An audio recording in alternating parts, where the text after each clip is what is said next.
This is El Camino, the continuation of Breaking Bad that came out in 2019.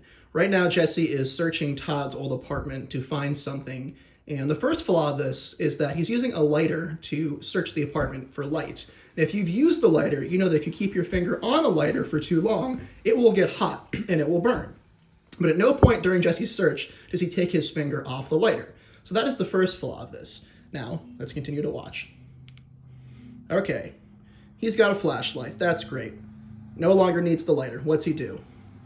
He blows out the lighter. He blows out the lighter. Just take your finger off it.